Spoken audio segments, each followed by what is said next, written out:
Thank you most of all to Michelle and to Tony for keeping me in this. I'm really, really honored. One of the signs of our times is the disruption of institutions that we inherited from the past. For all the talk about academic insularity and the ivory tower, universities are certainly not isolated from this disruption. On the contrary, they are at the center of this disruption, both symbolically and in reality. Campus politics seems to have replaced the traditional way of doing politics. This is even more true for Catholic universities in a church that has become an arena between different ideas of Catholicism and of Catholicity, not just diverse, but contending ideas. And so there's a battle for meaning within the Catholic Church that has become difficult to separate from the public perception of our faith and the very way in which Catholics perceive themselves. The situation might make us forget sometimes our specific vocation. The undeniable fact that Catholic universities have been a model for the university in history and still are a point of reference for what is happening to education, its values, means, and ends. Catholic universities are not immune from the pressure coming from the technocratic paradigm, from the democratic backsliding in many countries, and the emergence of new forms of public speech that endanger our social fabric. One reaction to all this could be merely defensive, with the intent of the conservation of the status quo. Even if this were possible, it would not be the response that our world needs from Catholic universities, which can and should be a model also for the idea of the university, to quote our newest doctor of the church, John Henry Newman. The idea of the university is in crisis because the institutions of higher education are not integrating. I think they're actually disintegrating. University used to be understood and still is understood in the Catholic tradition as integration of knowledge. John Paul II's Ex Corde Ecclesia of 1990 is still the foundational document about the integration of knowledge for a Catholic university. The need to put the knowledge gained in any particular subject together into a whole that reaches towards the unity of knowledge itself, especially at its highest points in the consideration of the human mind, human destiny, the whole of the cosmos, and God himself. And John Paul II said, integration of knowledge is a process, one which will always remain incomplete, end quote.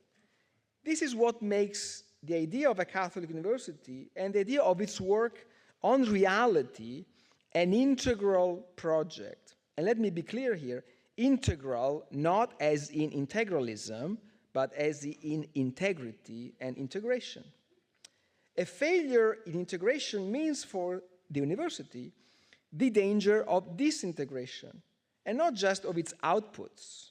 It means also a disintegration of itself and of the vital worlds with which it communicates and is in contact. It means the disintegration of the communities in which it is located, physically and symbolically, and also the disintegration sometimes of the persons it is made of.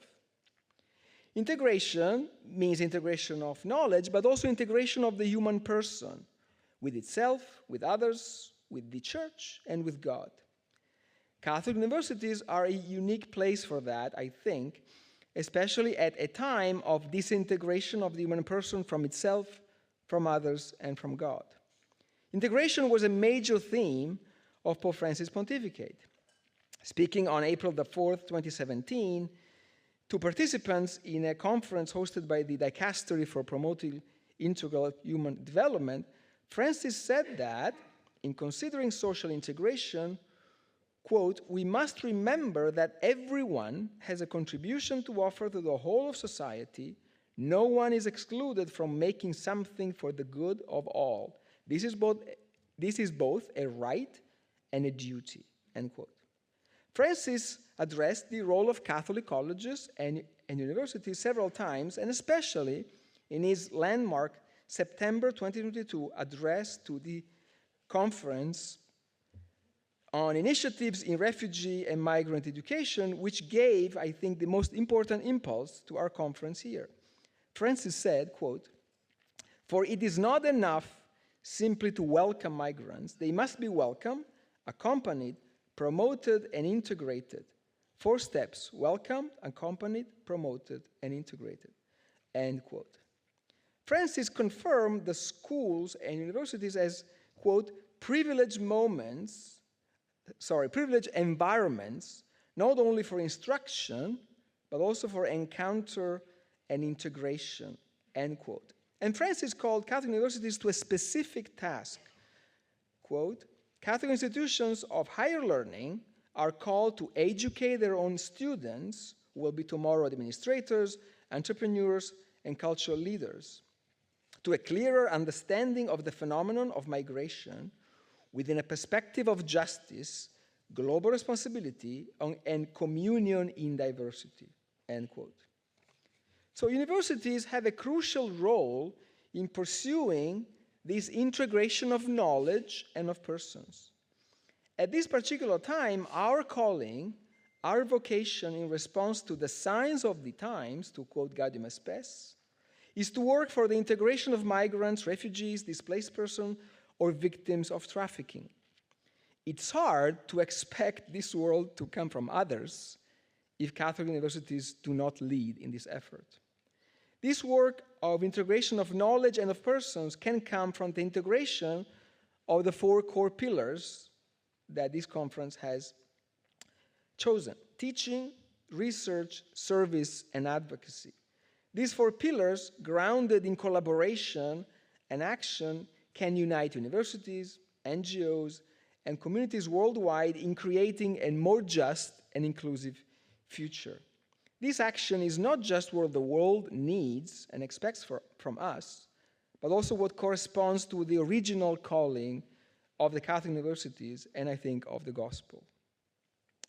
Pope Francis left us this invitation and encouragement, which is now being relaunched very impressively by Pope Leo XIV.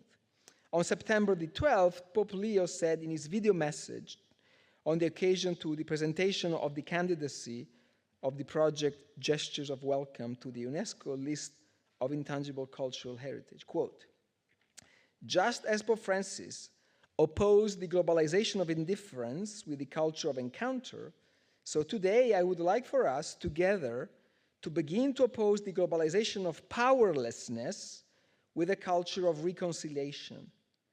To reconcile is a particular way of meeting one another.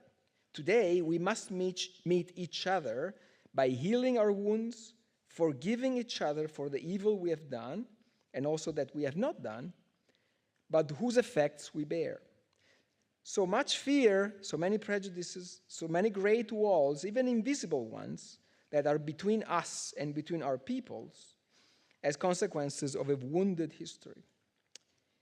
Evil is handed down from one generation to another, but good is always transmitted, and it knows that it's stronger. And to practice it, to put it back into circulation, we must become experts in reconciliation," end quote.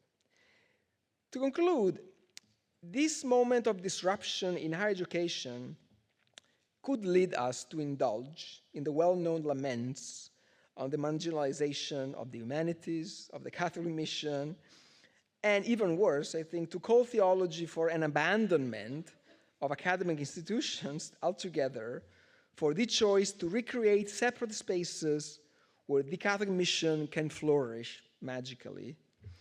I do not share this view, and I think that this conference embodies a different and much more interesting vision for the future of the universities, of the Catholic institutions, and of theology. This conference is therefore something very specific and audacious.